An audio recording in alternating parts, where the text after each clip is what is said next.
Estamos no ar com a edição especial do Conexão Benão e do Podcasts Franquia para falar desse livro que está fazendo muito sucesso, que é o Histórias Reais de Franqueados de Sucesso. E vamos lá, já precisamos sincronizar.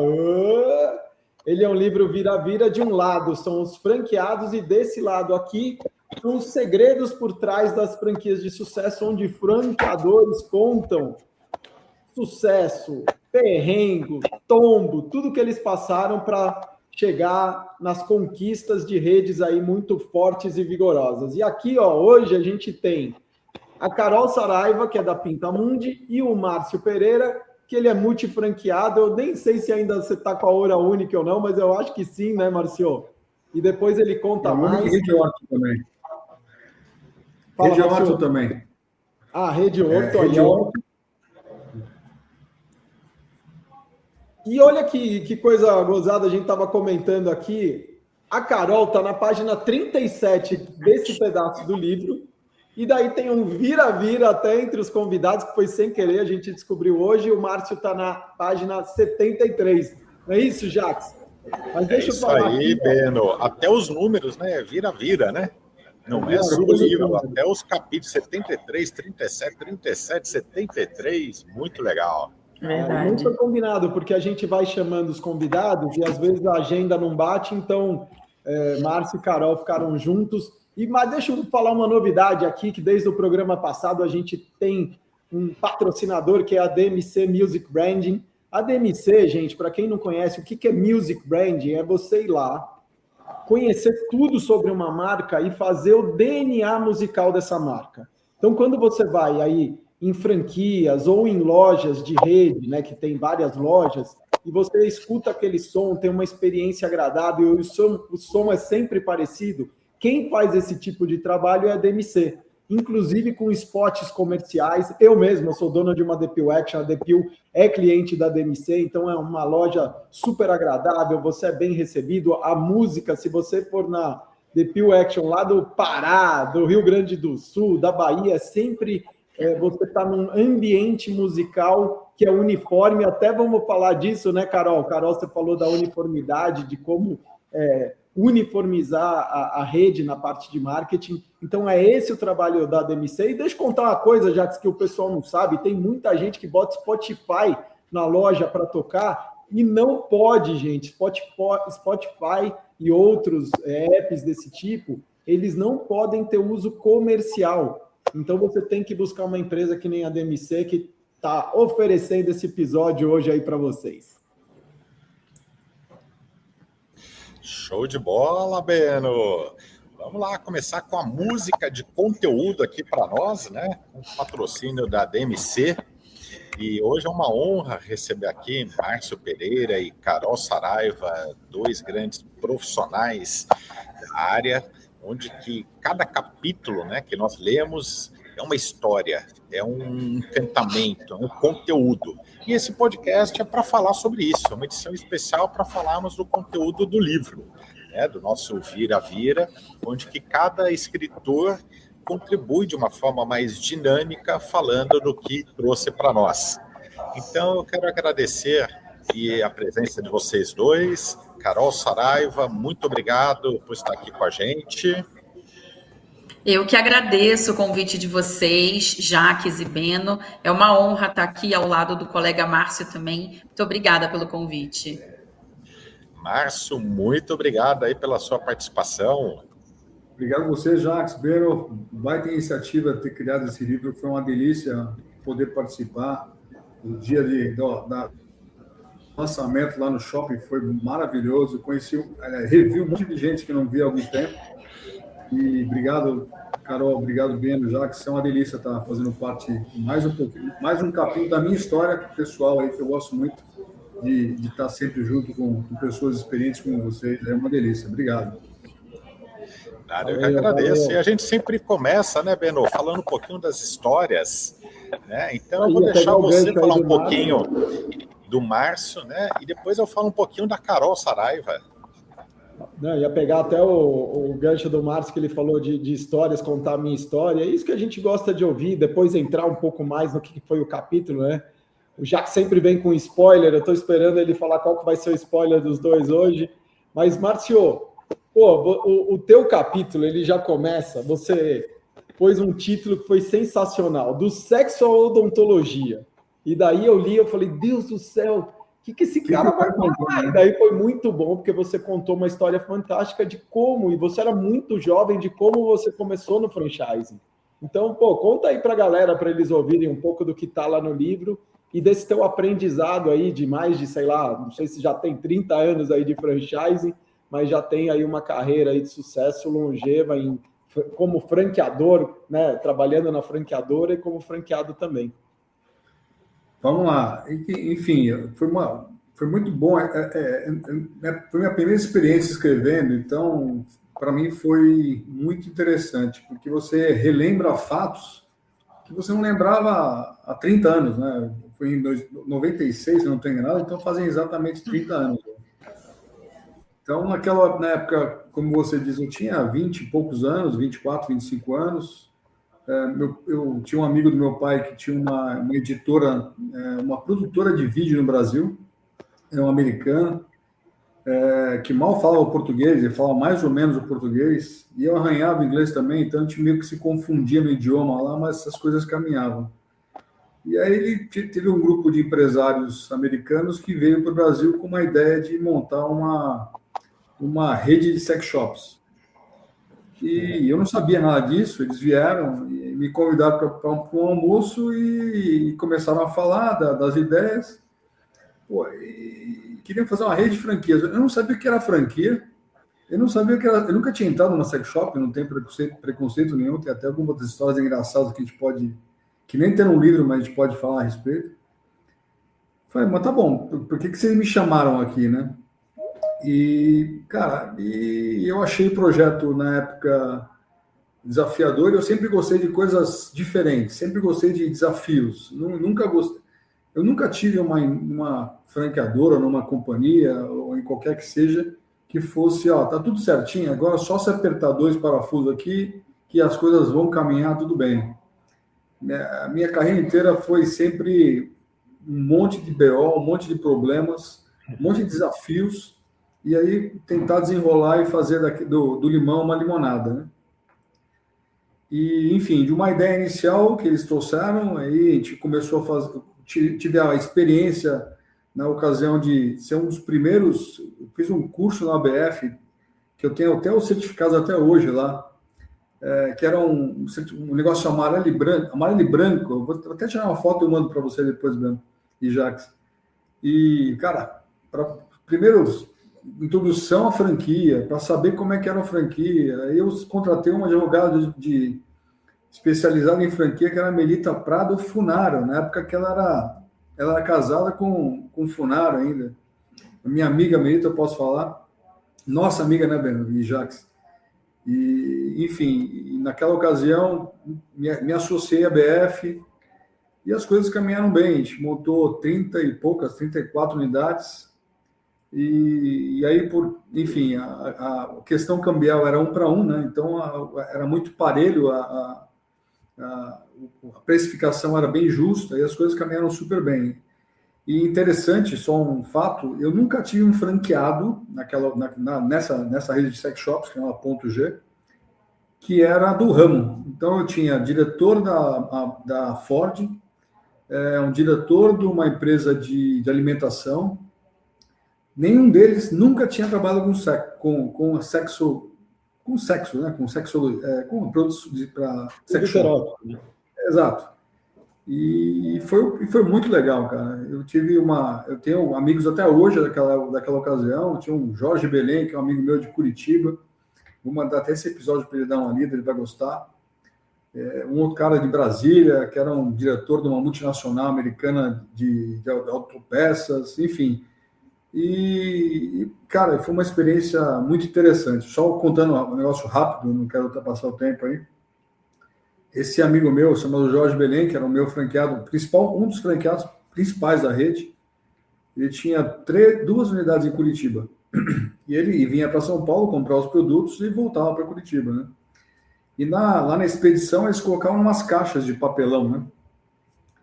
Grandes, parecendo caixa hoje, se a gente fala caixa de televisão, o cara pensa que é uma caixa pequenininha, né? Uma caixa de televisão naquela época era uma jaca, né? Era um negócio monstro. Assim, né? E eram umas caixas enormes, cheias de produto dentro. Né? E ele foi para Curitiba, embarcou os produtos no avião, botou na esteira, chegando em Curitiba, a caixa rasgou. Nossa.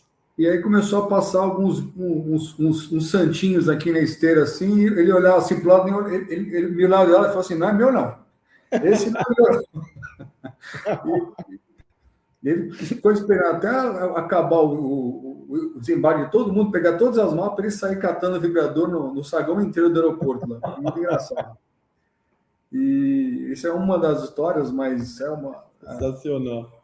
Mas a questão toda é que é interessante que os problemas se repetem, né? Os problemas os produtos mudam, mas os problemas, os franqueados se repetem. Porque, na verdade, nós trabalhamos com capital humano, né? Então, a grande mística, a coisa mais legal da franquia é que a gente trabalhar com gente o tempo todo. É o cliente que é a gente, o franqueado que é a gente, a franqueadora que também é cercada de... A franqueadora não tem uma máquina de fazer franquia, né? Ela tem um monte de gente que tenta fazer o melhor para atender um bom franqueado. E o franqueado, por sua vez, é a mesma coisa. Muitas vezes ele não tem experiência para tocar uma operação, precisa ter conhecimento, ele precisa ter as dicas de como fazer o negócio. E eu como disse, do sexo odontologia, né? Eu iniciei lá com a Ponto G em 94, 95, está até no livro, nem me recordo agora. Mas se hoje passei pela indústria de odontologia e hoje sou multifranqueado da Rede Orto e tenho franquias, sou sócio da franqueadora da Hora Única ainda. Sócio do Nadim, que é uma pessoa que eu admiro muito, gosto demais. O meu sócio aqui na Rede Horta é o Rubens Vergani, mais o Renato, que fica em Portugal, que tem uma franquia também de produtos, chama Jungle Berry. Eles estão fazendo uma master franquia na Europa inteira, concorrendo com a Oakberry. E, enfim, mais uma vez, os problemas são os mesmos, só muda o CNPJ. Não quero me estender mais, passar a palavra aí de volta para o Jacques, o Breno, Carol, não sei como é que vocês vão tocar, hein? Mas, enfim, legal, obrigado. Que história, muito legal. Que história. E você vê, Jacques, tem uma coisa no franchising que é importante a gente salientar. Muita gente acha que franchise é só alimentação, né? Você vê, sex shop tem no franchise, estamos aqui com a Carol, que é da Pintamundi, que é tintas, né? Tem uma diversidade enorme, às vezes o pessoal fixa em querer ter uma cafeteria, um negócio de chocolate, são muito bons, não é? O problema não é esse, mas é que tem muita diversidade, né? Só o Márcio já, tem uma história incrível aí para contar para a gente. E, Márcio, o Jacques está em Portugal, viu? Depois ele vai lá conferir. Estou gravando aqui de Portugal. Eu acabei de chegar, cheguei ontem, cheguei domingo de Portugal. Pegou um pouco do verão aqui. Eu peguei um comecinho, né, do verão aí. Então é uma delícia. Tive Portugal e Espanha, muito gostoso. Que legal. Márcio, o que eu achei muito legal da sua história, né? Tudo isso que você falou, são 2 pontos que me chamaram a atenção. Que tudo começou num café, né? E legal isso. Agora, além de tudo que você falou, me conta uma coisa. Essa sua história deu origem ao filme De Pernas pro Ar? Para mim, não, mas pode ter dado para outras pessoas. Porque foi do Brasil para Nova York, e a sua história foi dos Estados Unidos para o Brasil, mas o sex shop veio. Foi engraçado. Mas quando eu li a sua história, me veio o filme na cabeça e é muito legal. Tem uma só mais rapidamente, inclusive, eu saí dessa franquia, a coisa com a Ponto G acabou fechando, eu saí da companhia, e fui com uma outra companhia na Amazônia, chamada Chama da Amazônia. E o franqueador, na época, um dos sócios da franqueadora, me conheceu lá na Ponto G. Então, ele falou assim, se você conseguiu me vender um negócio de sexo, você consegue vender qualquer coisa, e também trabalhar comigo. E aí eu fui trabalhar com ele na Chama da Amazônia. que também foi uma outra experiência super legal. Eu viajei o mundo inteiro aí divulgando um pouquinho da cultura brasileira aí, foi bem legal. Que legal, Márcio. Vamos falar um pouco agora com a Carol, Márcio, mas eu quero deixar um spoiler aqui, que eu quero que daqui a pouco você conte para nós quais são os fantasmas que roubam o sono dos francadores. Tá? Porque isso daí, para mim, me deixou assim, mais de cabelo branco do que eu já tenho, bem no careca. Então, eu quero que você traga aqui o que faz os francadores perderem o sono, os fantasmas. Tá? Então, já ficou spoiler lá para o final. Vamos trazer. E Carol, minha amiga, minha parceira, que legal tê-la aqui também com a gente, junto com o Márcio Pereira, junto com o Beno no Conexão Benão. Carol, você tem uma grande experiência aí na área de marketing, né? Já trabalhou em grandes redes, varejo, e o seu capítulo está na página 37 do nosso livro. E com a sua experiência no franchise, você trouxe alguns conteúdos, né? Só que você é uma carioca que veio jovem para São Paulo, capital, construiu a sua carreira sozinha, sem o apoio da família, e tem aquele preconceito, infelizmente, de mulheres que se destacam no mundo corporativo, e você se destacou em grandes empresas, né, como Camisaria Colombo, Ricardo Eletro, e no meio do marketing. O mundo do marketing conhece Carol Saraiva. E eu queria que você falasse um pouco dessa sua história. Hoje, além de uma excelente profissional, você é mãe, esposa, né? E como que é tudo isso na sua vida, essa bagunça, né? Marketing já é algo que tira o nosso cabelo, né? Deixa a gente louco. E você ainda tem tudo por trás para administrar. Conta um pouco da sua história para nós. Ah, é louco mesmo, Jax, é louco. Hoje em dia a gente tem que estar aí no game para isso, mas eu acho que desde a minha motivação, né, em vir para São Paulo, em fazer uma faculdade de comunicação, eu já sabia o que eu queria, né? Então eu respiro marketing, né? Hoje eu acordo respirando marketing.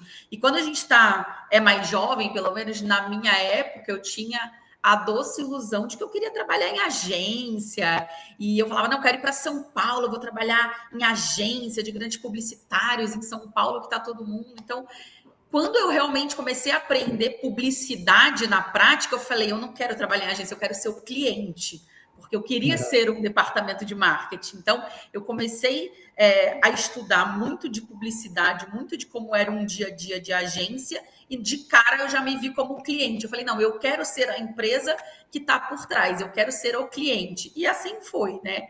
Então, nessa vivência louca em São Paulo, né, passei por algumas empresas que, inclusive, me deram a oportunidade de me desenvolver, de demonstrar meu trabalho. E, assim, muito louco, porque a empresa, né, a Camisaria, né, que é moda masculina, que eu fiquei grande parte, 14 anos, quem me falou da vaga foi uma ex-chefe minha que tinha saído da Editora Globo e foi para o Canadá. Então, ela estava no Canadá, me mandou um e-mail e falou, vi uma oportunidade que é a sua cara. E ela nem conhecia, ela viu, né, de uma conhecida, não tinha relação.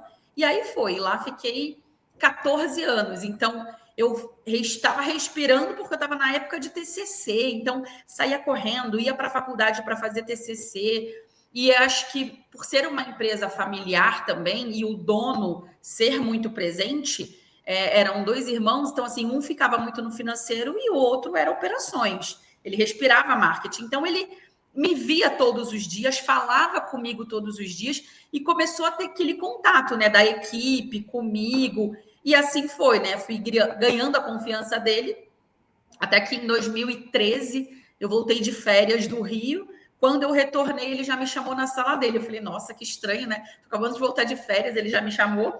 Foi aí que ele falou, cara, você conhece tudo, sabe todas as lojas, e eram mais de 400 lojas, eu sabia todas as lojas por códigos, né? Porque lá a gente denominava as lojas por códigos e números. Ele falou, você sabe qual que é a loja 31, 24, 36, fala com todo mundo.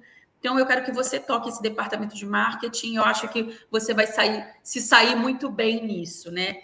E aí foi, né? Fiquei ali ao longo de 14 anos, aí depois saí mercado de vestuário masculino, terno, mais camisa, mais gravata, para fritadeira, lavadora, secadora, portáteis, que foi no ramo de eletro, e foi no momento de pandemia também, onde as pessoas estavam olhando muito para dentro de casa, comprando coisas para dentro da casa para facilitar o dia a dia. A ida no mercado já tinha ficado mais difícil, então você optava em comprar itens domésticos para te ajudar no dia a dia, e foi um período diferente, mas muito bom, porque você tinha que se reinventar no marketing, né? Como que eu falo com mais de 800 lojas, mais de 800 gerentes que precisam vender e se conectar com pessoas em plena pandemia? E aí eu desenvolvi um projeto lá dentro, junto com uma empresa parceira que chamava RD, né, Ricardo Digital, onde eu consegui fazer com que os gerentes vendessem, né, do celular e do tablet dele. A gente conseguiu conectar a loja física a um e-commerce dele, e eles começavam a vender fazendo peças por WhatsApp, né, com o link do RD deles. Cada um tinha o seu link da loja. Então, a loja conseguia vender pelo RD, pelo Ricardo Digital. Então, isso foi muito bom, porque em plena pandemia, tudo fechado, a gente precisa se reinventar. Entramos em lives, então as lives estavam super bombando na época, né? Então, QR Code na tela, fazia ação com e-commerce junto com RD, com código de lojista também. No site, eles tinham o QR Code deles, cada gerente de loja também, que podiam gerar para os clientes com descontos. E quem estava participando da live, e lives no momento da pandemia eram mais de 2 horas, eles acabavam se estendendo nas lives, então era muito bom. Então, para mim, foi um marco muito diferente, porque em épocas de vender roupa masculina com mais de 400 lojas em PDV, fazendo ativação, foi totalmente diferente agora fazer uma ativação totalmente online, né? Você tinha que pensar em estratégia em curto período, né? Acho que todas as empresas passaram por isso. Então, ver esse mundo do digital se conectando com a gente, com um time de marketing que era bem grande, inclusive, né? Eram 11 pessoas comigo online todos os dias a partir das 8 da manhã para fazer acontecer aquela live, a venda no RD, capacitar o vendedor e o gerente de loja de eletro que não podia estar com a porta aberta, vender do celular. Foi muito desafiador e muito gostoso. E assim, no meu capítulo, só fazendo já um spoiler, eu tentei trazer que o marketing, ele é muito mais do que uma propaganda dentro do franchise, né? Ele é responsável justamente por fortalecer essas conexões com o franqueado, um senso de pertencimento do gerente da loja franqueado, né? Criar diferenciação competitiva, ainda mais em momentos que a gente é pego de surpresa, como eu me referi a um lockdown, por exemplo, e garantir uma experiência consistente em todas as unidades, né? Todas as unidades, todas as pessoas que estavam com aquele avatar no WhatsApp, com uniforme, com crachá, com a identidade da marca, quando eles entravam em contato com o cliente pelo WhatsApp, eu sabia de que marca que era. Então, era isso, né? É criar uma identidade e uma conexão com as pessoas. Então, o capítulo que eu contribuí aqui no livro, ele mostra realmente que o marketing é muito mais do que propaganda, né? É o que sustenta uma longevidade da marca, né? Da franquia. Porque a gente consegue trazer essa conexão de gerente, de franqueado e ter uma percepção da mesma marca em diferentes lugares do país, né? Então, a mesma loja que atuava em Manaus, ela vendia o mesmo produto que vendia em São Paulo, e todo mundo tinha a mesma identidade visual, né? Foi basicamente isso. Falei demais, né? Ou não? Você vai falar? Legal, Carol. Que legal, que legal. Carol, fantástica a sua história. E como spoiler, tá? Eu quero que daqui a pouco você fale, conte para nós a importância do branding dentro das redes de franquias, que você comenta no seu capítulo do livro. Mas eu quero que você vincule a uma ação que você criou na região da Vila Olímpia, com roupas, na época do vestuário, tá? Não vou contar aqui, mas eu quero que você mostre que nem tudo, no primeiro momento, é vendas no marketing, mas o quanto que fortalecer a marca, o endomarketing numa rede de franquias, né, é importante também. E, Beno, que histórias que nós temos hoje aqui, hein? 2 histórias totalmente diferentes. Sensacionais. E, Jacques, agora você sacaneou, porque eu confesso que o teu spoiler aí do negócio da Vila Olímpia, eu tô bem curioso de saber o que a Carol aprontou lá na época. Mas, como você falou dos 8 fantasmas, eu vou deixar você tocar isso depois com o Márcio, mas ele finaliza o capítulo dele com uma coisa que eu achei sensacional. Me lembrou até a única coisa que eu lembro do meu curso de administração quando eu fiz a minha pós era planejar, agir e manter. E o Márcio, ele escreveu lá que as franquias são organismos vivos, e ele falou assim, você tem que ouvir, testar, medir e ajustar. Eu achei muito parecido até com esse negócio que eu tenho aqui na minha cabeça do... Ô, Márcio, conta pra gente, pô, isso foram anos aí de observação, passando pelas redes, tocando suas franquias, vendo como é o contato, né, a comunicação, a interação entre franqueador e franqueado, para você chegar, né, nessa frase simples, mas de uma sabedoria, eu acho que muito grande. Então, eu queria que você falasse um pouco sobre o que é tão importante, que é ouvir primeiro, né? Você tem lá uma rede, seja de 30, de 800, né, que nem a Carol comentou aí, mas, puxa, muita gente operando em prol de uma marca, né? E a escuta, nesse caso, ela pode fazer toda a diferença, né, Marcião? Cara, o quão é importante a escuta em qualquer ambiente que você está, né? Então, as pessoas, às vezes, ficam muito preocupadas em se posicionar, em passar as regras que são importantes para a franqueadora, mas, às vezes, esquecem que tem pessoas do outro lado que são tão inteligentes quanto os franqueadores, né? E eu acho que essa escuta ativa que tem que existir, eu acho que cada vez mais a gente tem, infelizmente, a gente tem presenciado aí maus exemplos de situações entre franqueadoras que, de alguma forma, cometeram algumas falhas. Isso denigre, de uma forma geral, todo o ecossistema, né? Não só a da marca que está sendo mencionada, mas todas as franquias as empresas que adotam o modelo de franquia, que, na minha opinião, é um modelo mais puro e mais legal que existe, porque o franqueador está preocupado com o sucesso do franqueado. Se o franqueado não dá certo, o franqueador é responsável também. Então, essa técnica da PDCA, né, que é algo super antigo, eu não sei nem quanto tempo tem isso, mas é algo que se aplica sempre, né? Acho que a gente tem que entender quais são os problemas, tomar as ações necessárias para corrigir, monitorar e, eventualmente, efetuar novas correções, né? Então, acho que falta um pouco para alguns franqueadores aí escutar mais os franqueados, sabe? Não é uma crítica, é só um ponto.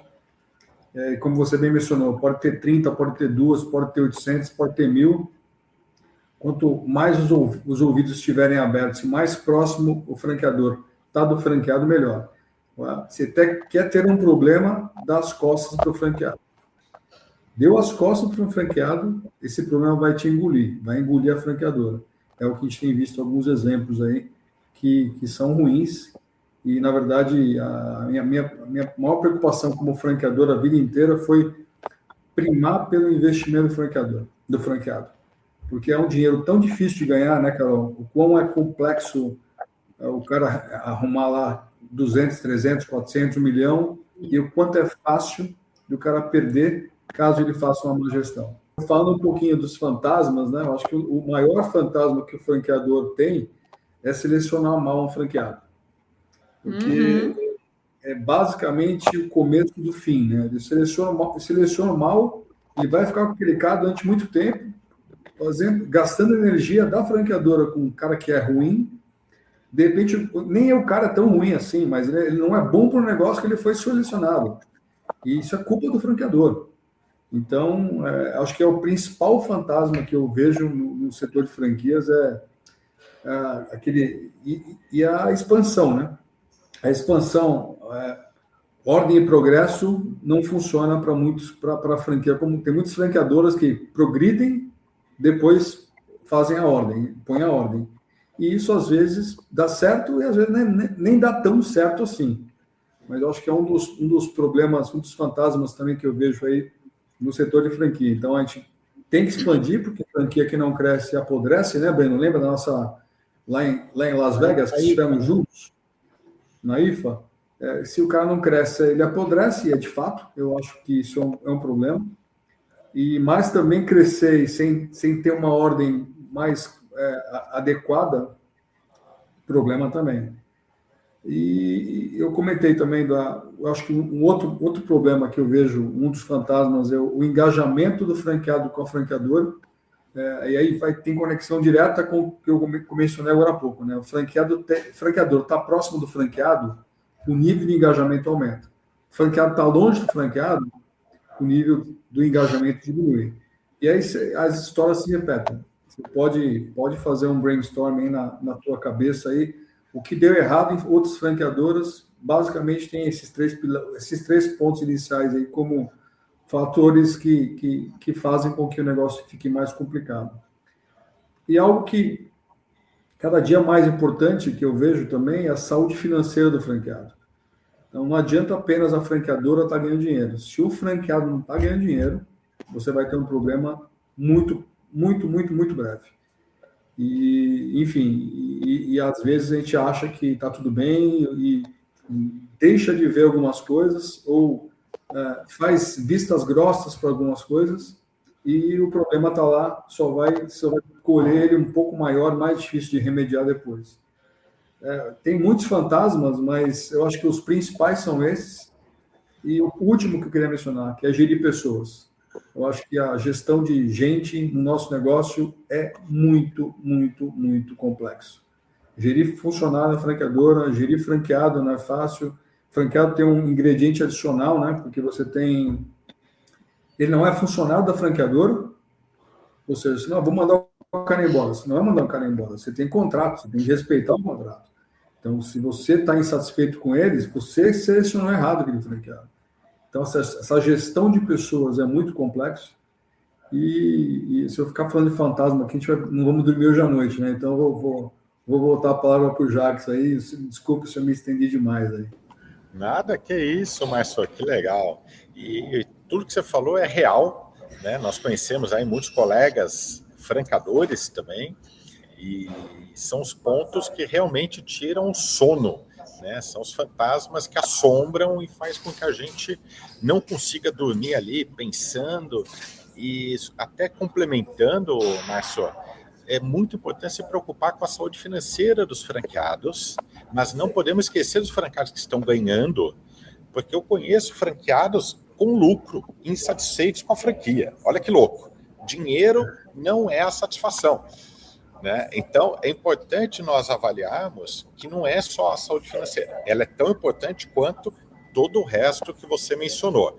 E só curiosidade, PDCA, que é uma ferramenta fantástica que eu aplico em consultorias e redes de franquias, nasceu na década de 20 e foi aprimorado por William Edwards na década de 50.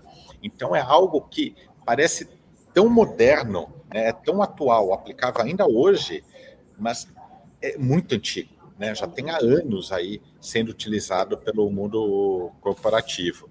Mas quase que legal. Obrigado aí pelo insight. Que legal. Carol,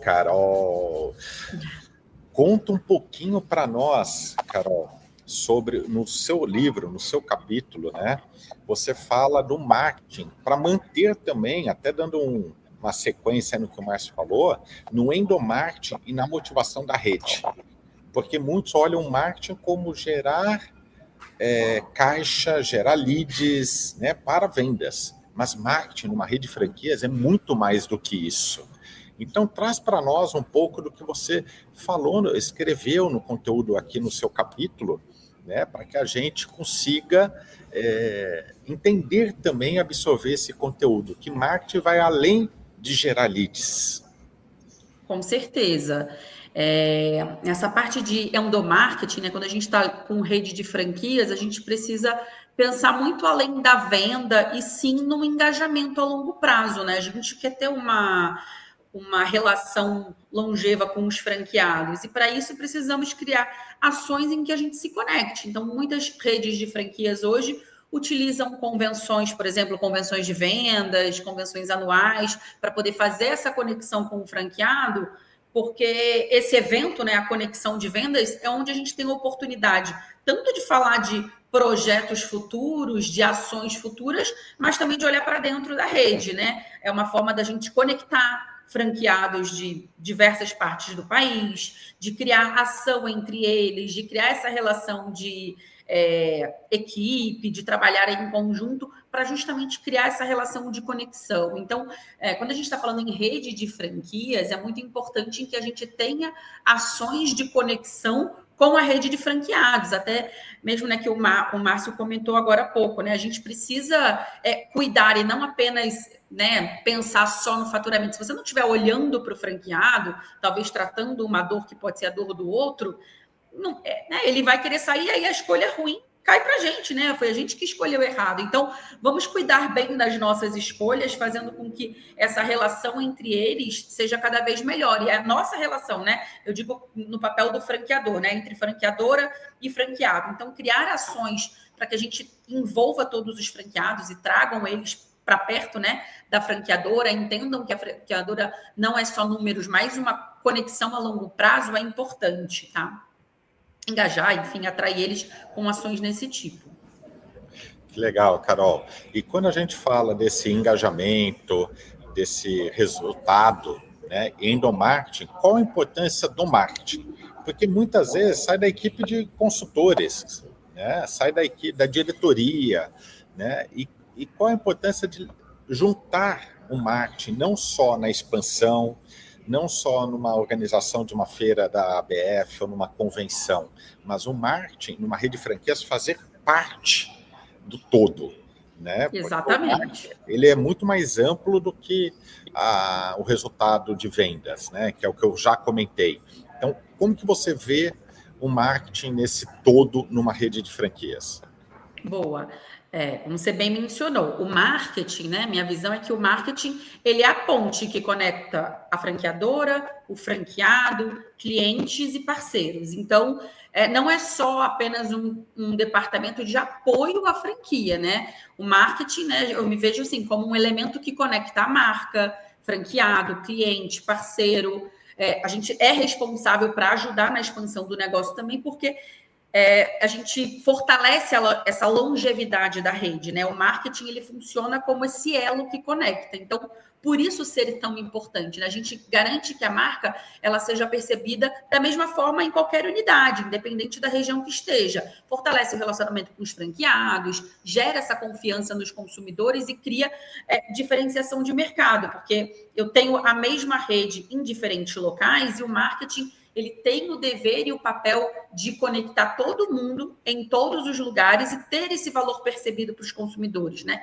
Então, resumindo, o marketing é o elo que realmente conecta franqueadora, franqueado, cliente e consumidor, né? Clientes parceiros, eu digo, né? Parceiros estratégicos e consumidor. Então, sendo esse elo, é a ponte de tudo, não apenas um step para ajudar a franquia, em sim uma conexão para todo mundo ter esse valor percebido do marketing, independente de onde a unidade esteja. Que legal, Carol. E agora chegou a hora de matar a curiosidade do Beno. Eu quero que você conte a ação que você criou na região da Vila Olímpia. Vou falar. Em 2014, se eu não me engano, foi mais ou menos esse período, a gente criou uma ação de Black Friday com uma loja de moda masculina em que eu atuava. E eu busquei uma forma inovadora de ir aonde o meu cliente estava para ele perceber que ele não podia perder uma oferta imperdível. Então, eu subi manequins com drones. Obviamente, esses manequins foram em papelão, porque um manequim é pesado. Então, as costureiras conseguiram colocar as roupas em manequins de papelão.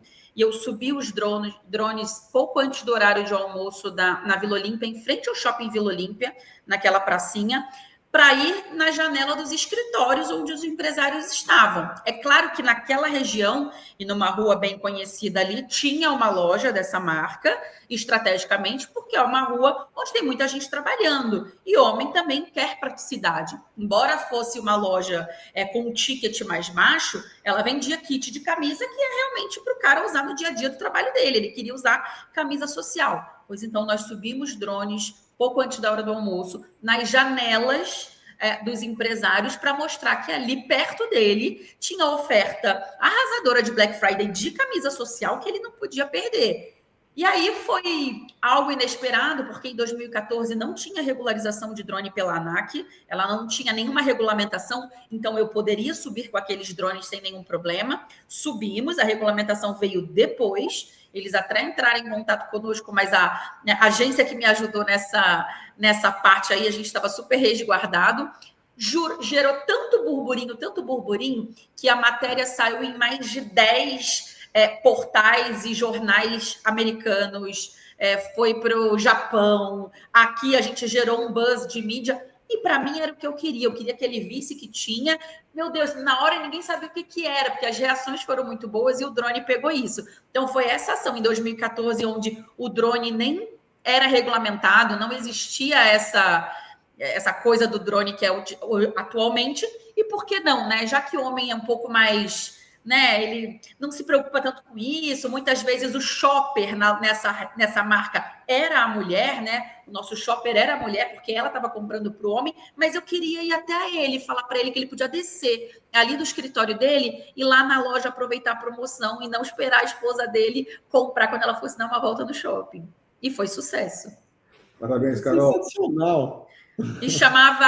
Essa ação chamou Desfile nas Alturas. Então, depois, se vocês pesquisarem, vocês vão ver algumas matérias, alguns vídeos que ainda tem por aí na internet. E como foram as vendas, Carol? Foram muito boas, inclusive. Até porque o último semestre, o último tri, sempre ia muito bom. Porque vou fazer agora uma ponte com convenção. As convenções nessa empresa aconteciam no segundo semestre. Então, gerava uma motivação tão grande por parte da equipe. Imagina que eu fazia convenção que eram para cerca de 800 pessoas. Todas as 400 lojas, todos os gerentes iam. Então, ia sempre mais um responsável. As pessoas saíam tão energizadas que as vendas aumentavam em 20% no último tri. De tão energizado que eles saíam com essa gana de caramba, olha a empresa que eu tô, agora eu quero. Então você lançava uma campanha, né, e todo um mote de convenção que as pessoas esperam no ano seguinte. Então, estrategicamente, eu já fiz uma ação de Black Friday num período que era bem legal e o pessoal estava com sede de venda. Então, foi mais um step para a galera vender para caramba. Você vê, Márcio, tudo a ver com o engajamento do franqueado, né? Eu participei uma vez, Carol, daquela convenção da Chili Beans no navio. Eu queria, se me dessem, me permitissem ir numa loja vender, eu acho que eu ia vender que nem água. Eu fiquei maluco com aquilo lá. Com certeza. Já vi já participei de várias convenções, é que eles fazem lá um negócio diferente. Mas é o que o Márcio falou, engajamento, né? É tudo. Franqueado engajado bem demais, né, Carol? Exatamente. E aí você conecta o franqueado fica com aquele alvoroço, ele já vai lá no calor da emoção, ele já quer renovar o contrato dele talvez por mais 5 anos, e aí você começa a ter a confiança do cara também, que ele está num negócio que ele precisa trabalhar, não adianta ele ficar de braço cruzado, porque a gente sabe que o franqueado também precisa estar no chão de loja, ele precisa estar atuando, mas é um negócio que ele vê que, poxa, estão olhando para ele, né? Então, dá um gás a mais para o franqueado. Reconhecimento, né, Carol? Com certeza. Gente, show de bola, hein, Beno? Que show, hein? Finalizar com chave de ouro. Nem vou perguntar mais nada, porque essa história foi fantástica.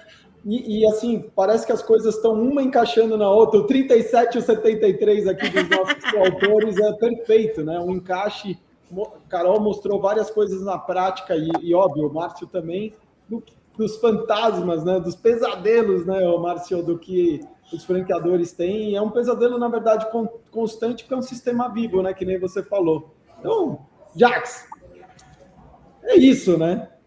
Mais uma aula aí dos nossos coautores. Mais uma aula. E para você que está assistindo esse episódio, não esqueça que temos os anteriores e teremos mais. Iremos completar todos os escritores do livro aí com conteúdos e podcasts que estarão disponíveis no Conexão Benão, Spotify, YouTube e no podcast Franquias. Então você tem vários canais aí em várias mídias. Não podemos deixar de agradecer mais uma vez a DMC pela parceria, pelo patrocínio e pela realização desse conjunto. E para você que ficou curioso, quer adquirir aqui o nosso livro, né, com vários autores aí sobre o franchise e tudo mais, já está disponível na Amazon e o link ficará aqui embaixo para facilitar aí a sua aquisição. Beno, é com você, Márcio e Carol.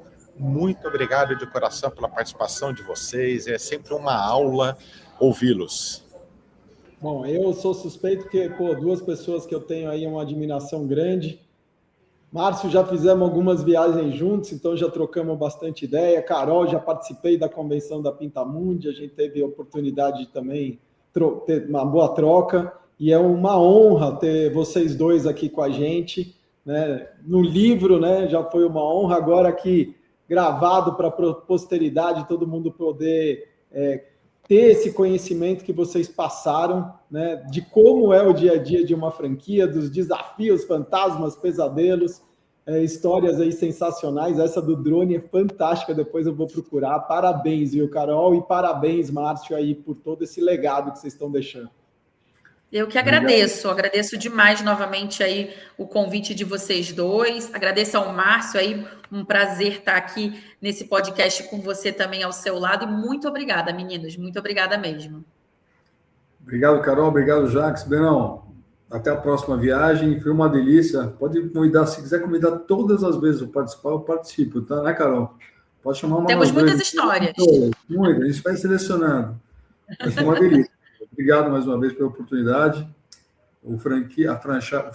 O sistema de franquia ele propicia isso, né, cara? Que você tem trocas independente dos segmentos e não tem aquela concorrência um com o outro, muito pelo contrário. E, Beno, baita trabalho legal, Jacques, excepcional, amei. E vou virar habituê do teu canal aí, dos canais de vocês aí. Obrigado mais uma vez. Valeu, então estamos aqui encerrando, Jacques, mais uma.